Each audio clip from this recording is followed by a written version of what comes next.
Hi, Annie, Hi, Devorah. and hi, everyone who's watching. This is our fourth edition of our Priestessing the Priestesses series. We continue to have tech challenges, so we may have some today, but we hope not. We're not invoking that by any means. But just know that if we're interrupted, we will be back quickly. And yes, we're hoping that divinity flows through us on this day of Shavuot. And we want to talk today about the mandate that priestesses have and many embody and embolden of being activists, protesting the social injustices that we are seeing in such magnified, horrific form this week, especially, as well as self care. And Annie, you also wanted to bring in the idea of taking a Shabbat or Sabbath break. Do you want to say a bit about that? Yeah, just in terms of self-care, I am noticing that I have been on news and social media pretty continuously for at least 24 hours, and Right. I'm starting to feel it. I'm just feeling really depleted and bombarded, um, and uh, and so I'm reminding myself, thank goodness Shabbat is coming, and I'm going to take a break. And what I mean by Shabbat is coming, I'm going to take a break is that there's an invitation in the Sabbath to take a rest and say enough is enough for now, and let whether you take a whole Shabbat, sundown to sundown, Friday to Saturday, or even a piece of it. In my family growing up, it was just Friday night, really. That whatever time you allow yourself will be restorative and will enable you to show up on the other side of that break.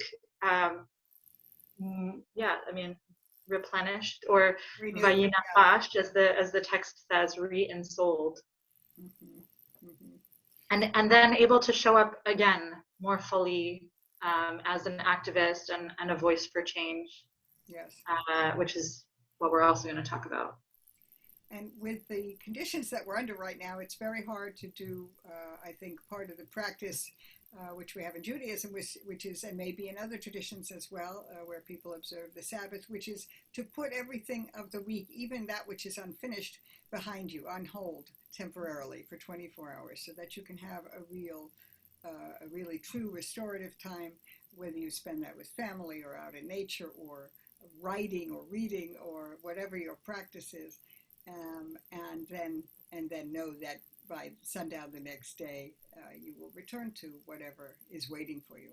It is harder in these times when human lives are at stake, and so yeah, we wanted to also talk about um, the responsibility of us as priestesses and many other people who are not spiritual leaders but are city and community leaders to find the best means of protest right now is obviously very much up in the news. Yeah, yeah. And I want to add something because we're here, we're talking about priestessing the priestesses. And so I want to talk about waves just for a moment and say, like, some of us are ready and equipped to be frontline activists right now in whatever way that means for them, praying with their feet, a la Rabbi Abraham Joshua Heschel in Selma. And so if your Shabbat includes praying with your feet and being an activist as your prayer experience, amazing. And if your Shabbat experience needs to be restorative because you are not there, you can't do it right now, that's okay too. There's room for both of these. And the idea is we're restoring, nourishing, replenishing ourselves so that we can continue to show up. Yeah.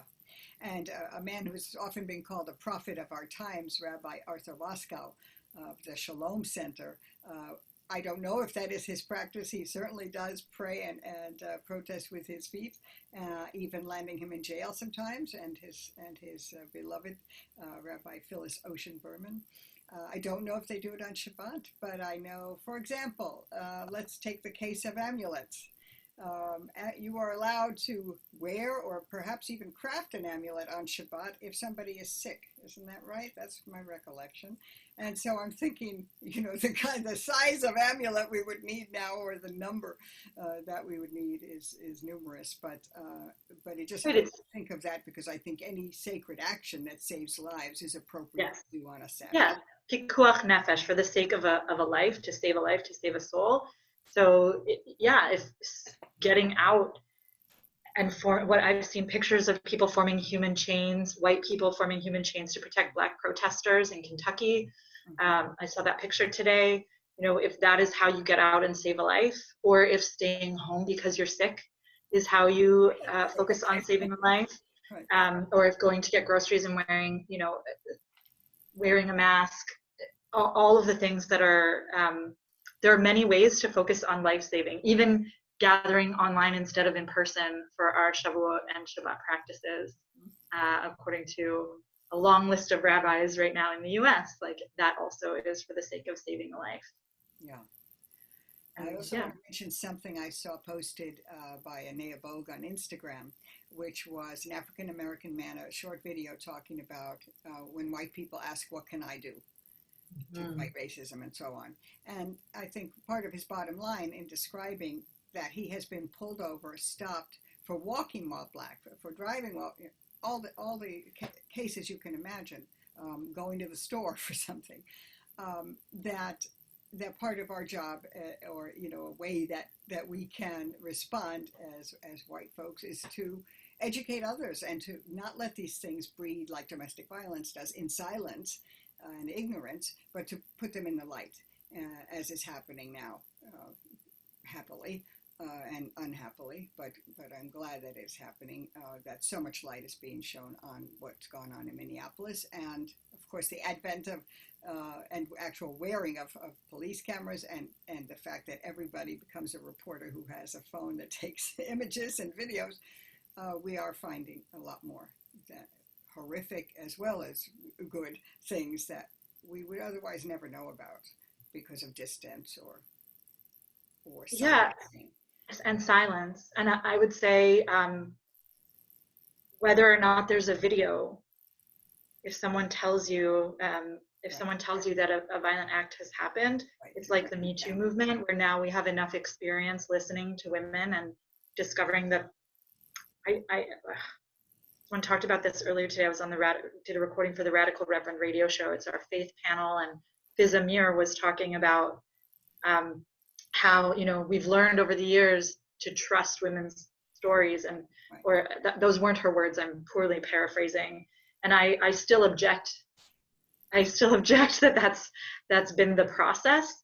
But now we have these hashtags, believe women, right? Yeah. And so I think the body camera is not, like, the cameras are not the thing. Believe Black people. Believe Indigenous people. Absolutely. Believe people of color when they tell you what their life experience is, and stand by them and use your voice. This is, for me, right now, what day is it? 2 evenings ago here in Toronto, a woman fell to her death from a 24th story balcony, and the police were there, and her family says that they were responsible for her death. And there is no video evidence to support that. Right. So, and apparently the police told the press it was a suicide, don't come. And they have to believe people's experience, absolutely. Right. And so her cousin and her mother both said she didn't jump. Right. And please do something about this. So I went, I just want to share this in terms of something you can do. Someone else, I believe a white person, collected all of the phone numbers of legislators and the SIU, which is the Special Investigations Unit of the police force that investigates police crime, all of these phone numbers, and said, okay, you want to know what to do? Call them and demand a transparent, independent public investigation. Right. So I only managed to call one number. And I got one number, we achieved something. Yeah, and my question, I looked at this list and I thought, well, which one would be most impactful? Right. And I realized the one you call. Right. That's it. Just call. And for me as a white person, I'm centering people of color and their experiences and their narratives. I set up a monthly donation to Black Lives Matter TO because a friend of mine did, and I was like, good idea. This is a way I can put my money where my mouth is. And I'm not saying these things to say like, yay me. I'm saying these things because they were useful examples of what we can actually do for those of us who don't feel safe to use our feet in public and in front of police, to show up for rallies and protests. There are other things we can do. Yes, and I think donating money is certainly important, and I also think the phone calls are incredibly important. They did some kind of survey at least a year ago that showed that petitions were great, but they didn't really have much impact on social political issues. That phone calls were next best, but the absolute best, for example, on protesting legislation, was to show up in a congressperson's office if one can do that. But again, people have, like, if you have small children or you have, an illness that doesn't allow you that kind of freedom, you can't necessarily do that. But yeah, we can, most of us, make a phone call. So yeah. And as you said, educate yourself. Yeah. So there are now a number of guides for white people, how to educate yourself about white supremacy and anti-racism. I know Layla Saad's book, Me and White Supremacy, is an educational tool and a workbook, and she recommends that you do that. White people do the book and do it with other white people, and that's just one. I'm sure, I know, I haven't memorized, I'm not following as effectively others who are offering these educational tools, but I've posted some on my personal Facebook timeline, and it's not hard. Use Google. Right. Yeah. So I'm just watching the time because I remember we were trying to keep it under 20 minutes. And so the other point about self-care is something we also wanted to address. And it's easy to forget about. It's easy to only think of it once a week or once every 2 weeks. And it really is critical that we nurture ourselves in some way, whether that means walking in nature, for people who meditate or pray, of course, doing that, listening to some drumming, being in the presence of music, dancing. And I'm sure you have things to add. I'm thinking aromatherapy also, but also gardening and getting out there if you're growing vegetables. And just for me, that's been really restorative. It's not something it's ever been my custom, but now we're growing some vegetables. So even going out for those few minutes every day to see how they're doing and talk to them has been very restorative. How about for you, Annie? Well, for me, I guess a few things that I've learned in my priestess work is that I find that we each have an element that we connect to most easily. And I know this came up when I was teaching folks some shielding techniques. So I guess the two things I would say is, one, if you're particularly empathic, imagine retracting your feelers, because we can be bombarded by other people's feelings and especially fear right now. And I believe I learned this from my mentor, Judith Manriquez. So first is retract your feelers. And then if you know, for example, if you're an earth person, so like getting your hands in the dirt or being around trees or holding onto crystals feels particularly supportive and restorative, do that. If you're a water person, try a bath, drinking, sounds of water, air. Actually, I'm an air, and so it really helps me to talk or sing or listen to music. And fire folks, like light a candle, sit with a lit candle, get warm, go in the sunshine. And of course, all of these tools are available to all of us, and they'll just be that much more supportive if that's your particular element that you're most attuned to. It's a wonderful idea. And I'm also thinking, hearing you list those, that the ocean or sounds of a river or creek, you can find those now that you can listen from your computer if you're not near the beach, or you are not allowed to go yet to the beach. And it's like bird sounds, nature sounds, yes, it can be very, very relaxing, especially that white noise that is provided by sound of wind or rain or the ocean. That's one of my favorites. You said something earlier, which maybe we should conclude with, which is to turn off the media.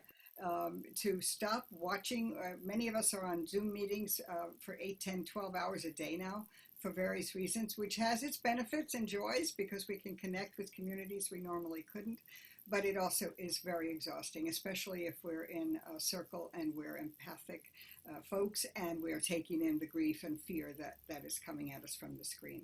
So I just want to second that notion of turning off the screen, certainly one day a week if possible, but even each day to find some time that you can tune out in that way and just focus on the people around you, or on writing or dancing or cooking or taking a bath or innumerable other things.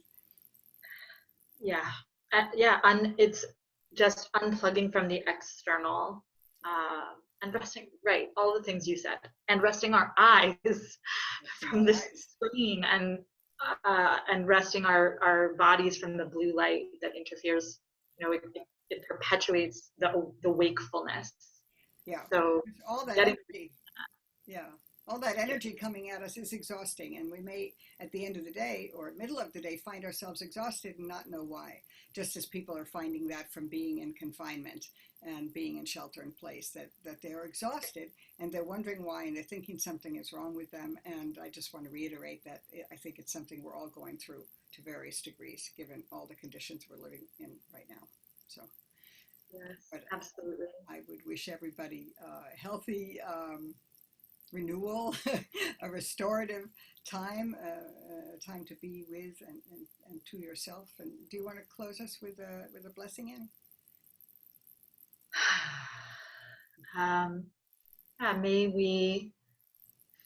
May we gift ourselves a time of rest, restoration, and re-ensoulment, so that we may gift ourselves with ourselves in full power, to show up, to take even better care of ourselves and all those around us who need us.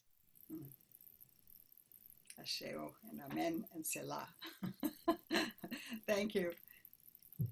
We'll see you all next week.